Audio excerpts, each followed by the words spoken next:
Las ejecuciones extrajudiciales en Colombia entre 2002 y 2008, también conocidas como el escándalo de los falsos positivos, fue una de las más grandes violaciones de los derechos humanos en la historia del país.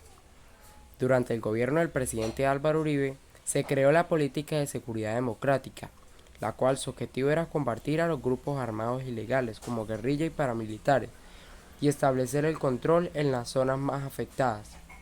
Uno de los incentivos o premios para las fuerzas militares era premiar los resultados operacionales, especialmente las bajas de combate, y esto creó presión a los soldados para mostrar resultados, lo que terminó creando crímenes.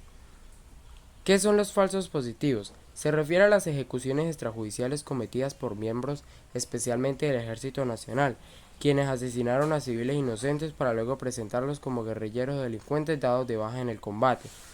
Algunas características eran usualmente que las víctimas eran jóvenes, pobres y desempleados, y eran engañados con falsas promesas para luego ser asesinados y vestidos con uniformes militares para simular que habían muerto en combate. La magnitud del escándalo, según la Jurisdicción Especial para la Paz, también conocida como la JEP, era que en 2002 y en 2008 hubo alrededor de 6.402 víctimas de ejecuciones extrajudiciales. El pico más alto se dio entre 2006 y 2008. Los departamentos más afectados fueron Antioquia, Meta, Norte de Santander, Cesar y Huila. Algunas consecuencias eran que muchos oficiales y soldados habían sido procesados judicialmente gracias a sus actos. El caso actualmente está siendo investigado por la JEP como parte del acuerdo de paz con las FARC, y el tema aún sigue siendo objeto de debate político, especialmente por la relación con el expresidente Álvaro Uribe. Durante los años del 2002 y 2008, las ejecuciones extrajudiciales ocurrieron en varias regiones de Colombia, pero hubo zonas específicas donde se centraron más los casos.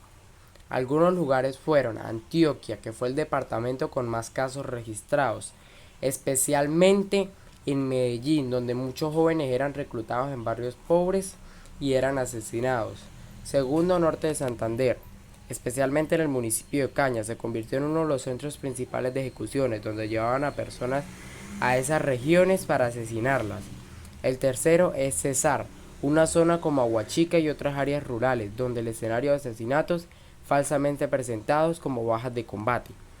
Meta, en municipios como Villavicencio y Granada, donde ocurrieron varios casos. En esa región el conflicto era intenso, lo cual era aprovechado para encubrir las ejecuciones. Huila, especialmente en las zonas rurales, fue una región con fuerte presencia guerrillera y usada como pretexto para justificar estas operaciones. Bogotá y Cundinamarca, donde fue el origen de las víctimas. Aunque no eran zonas de crimen, fueron lugares de reclutamiento de víctimas, como el famoso caso de los jóvenes de Soacha. En resumen, las zonas rurales y periféricas eran usadas para cometer los asesinatos, ya que eran los lugares donde menos se encontraba la población, y eran traídos ahí para cometer aquellos crímenes. Las víctimas muchas veces venían de zonas urbanas, ya que eran pobres y no tenían a dónde más ir, pero eran llevadas a lugares de conflicto para hacer pasar su muerte como una baja de combate. Durante las ejecuciones extrajudiciales en Colombia se violaron varias normas fundamentales del derecho internacional humanitario, también conocido como el DIH. El principal principio o norma que fue violado fue el principio de distinción, que decía que el conflicto debe distinguirse entre combatientes y civiles, y en este caso se asesinaron a civiles inocentes, haciéndolos pasar como combatientes muertos en combate, lo que hacía una grave infracción. La prohibición de ataques contra personas que no participaban en las hostilidades, ya que dice que el DIH prohíbe atacar a las personas fuera de combate, como civiles, heridos o detenidos. Y en el caso de este conflicto se mataron a personas que no eran parte del conflicto armado, lo que lo hacía ver como un homicidio deliberado y premeditado. La tercera, que era la prohibición de la perfidia, que decía que está prohibido simular tener un gran estatus civil a un no combatiente para atacar a un enemigo, y en este caso se utilizó la falsedad de tener un gran estatus para cubrir a los asesinatos, presentando a las víctimas como combatientes armados cuando no lo eran. Cuarta, el derecho a un trato humano. Toda la persona debe ser tratada con humanidad, dignidad e integridad, y en este caso las víctimas fueron asesinadas extrajudicialmente, y en muchos casos luego de ser engañadas, detenidas, maltratadas y secuestradas, dándoles un trato inhumano. Quinta, prohibición de ejecuciones sumarias. Decía que está absolutamente prohibido ejecutar a personas sin un juicio justo. Y en este caso, valga la redundancia, estas muertes ocurrieron sin un debido proceso judicial y fueron presentadas falsamente como legales.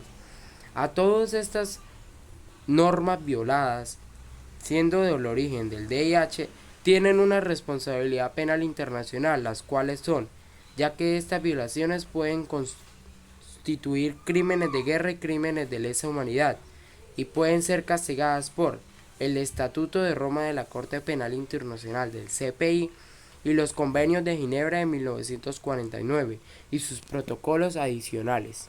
Tales protecciones que debieron aplicarse. Primero, derecho a la vida. El Estado tenía la obligación de proteger la vida de todos los ciudadanos, incluso en el marco de conflicto armado. Segundo, debido proceso y garantías judiciales. Ninguna persona debía ser privada de la vida sin juicio previo y legalmente establecido. Las víctimas de ejecuciones extrajudiciales fueron presentadas falsamente como bajas en combate, sin respetar el debido proceso. Tercero, principio de distinción y proporcionalidad DIH. En un conflicto armado se debe distinguir entre combatientes y población civil. La ejecución de civiles que luego eran presentados como guerrilleros caídos viola este tipo básico de DIH.